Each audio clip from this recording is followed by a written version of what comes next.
So your formula is n is equal to 360 upon 8 minus 1 to find out the number of images formed by a plane mirror. Okay, whenever the plane mirrors are kept at a particular angle and all, so the formula used is n is equal to 360 upon 8 minus 1. Now we move on to spherical mirrors. Now before going to spherical mirrors, again now if I tell you, you must have heard about this laughing chamber. Laughing chamber. Whenever you go to some fair, कोई मेले में जाते हो, or you go to some exhibitions and all,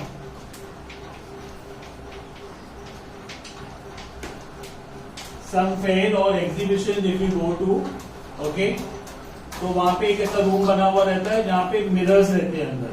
And once you enter that particular room, then you enter and you stand in front of a mirror.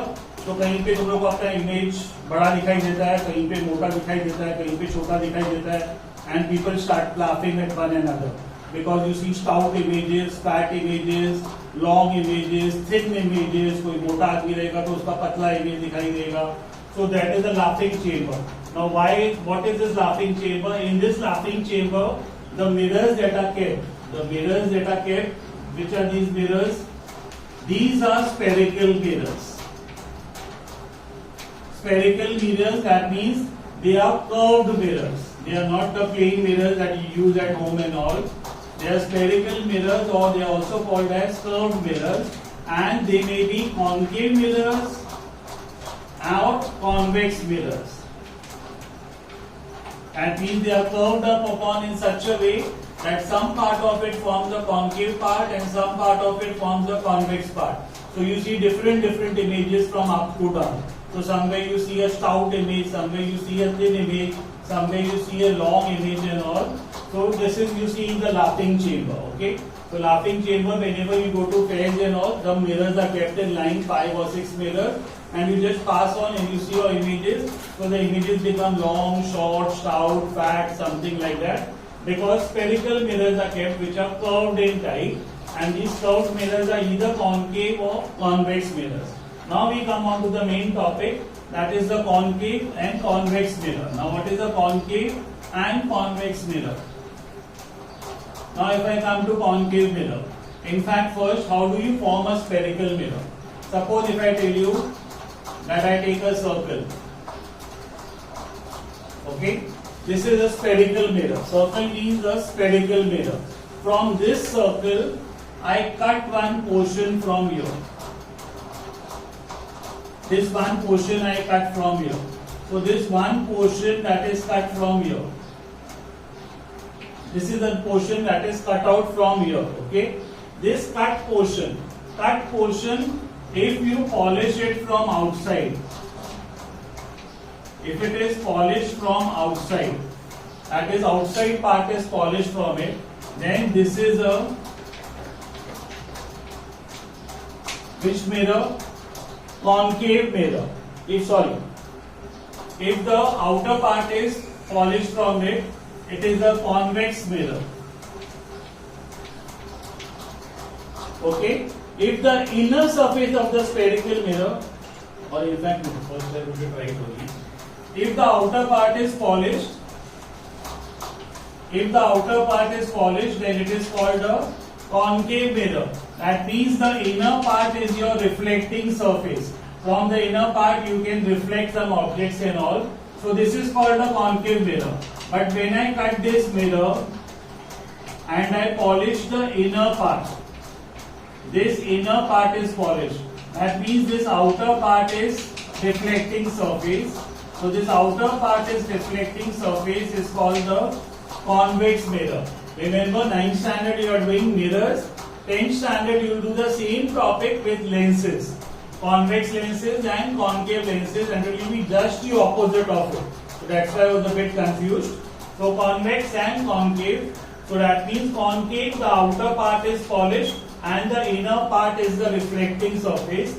That is called the concave mirror. If you see it in your textbook also, you have to have it on page number 119.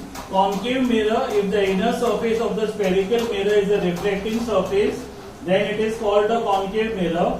And if the outer surface of the spherical mirror is the reflecting surface, then it is called the convex mirror. So if the outer surface is the reflecting surface, it is called the convex mirror. And if the inner surface is the reflecting surface, then it is called the concave mirror.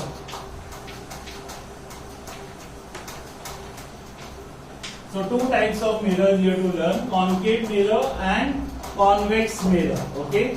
Now how do you relate these terms to spherical mirrors? So suppose if I draw one spherical mirror.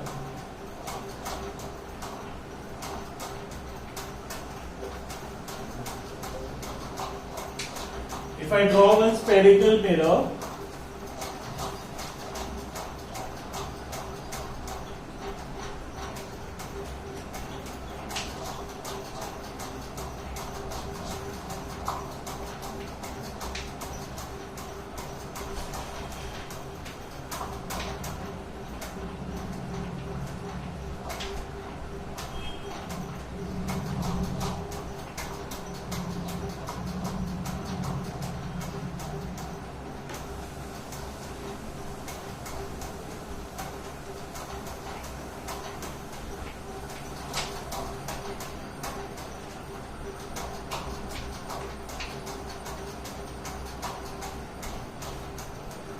the imaginary line passing through the center of the spherical mirror, okay, this imaginary line that is passing through the center of the mirror, it is called the pole.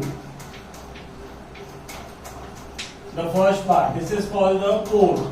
The center of the mirror, this is the center of the mirror. The center of the mirror is called center of curvature.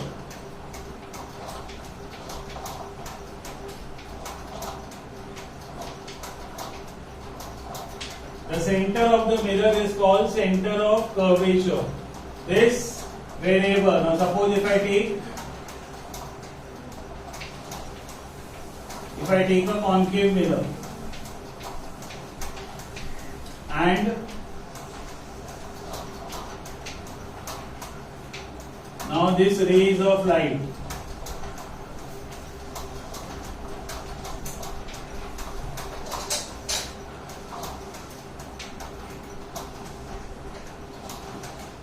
these rays of light, wherever they come and they converge over here. Okay, so this is called the focal point. This is called the focal point. That is your F. This is called the focal point. And the distance between from focal point till the pole, this distance from the focal point till the pole is called focal length.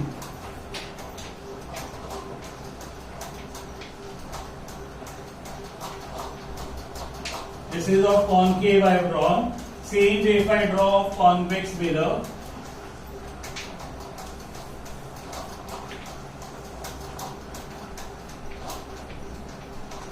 Concave mirrors are called converging mirrors and concave mirrors are called diverging mirrors. So what happens?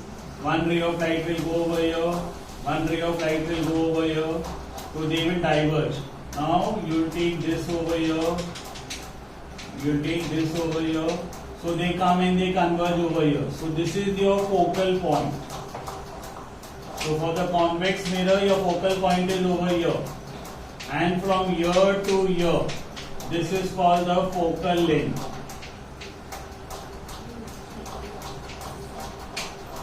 Okay, CA or CP, from center to the circle, that is center to the spherical mirror.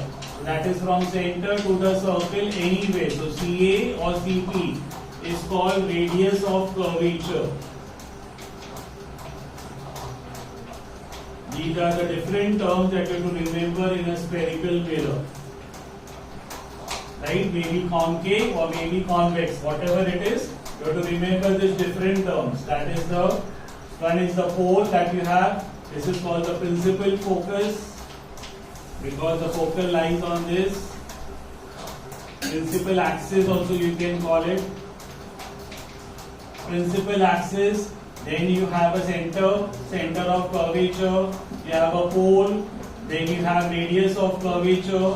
Wherever the radius converge over here, light converges and meet in a point, that is called the focal point, okay? That is called the focal point or F. And the distance between the focal point and the pole is called the focal length. So these are the terms. These are given to you. Everything is given to you on page number 119. So all the definitions you have to learn it very properly on page number 119.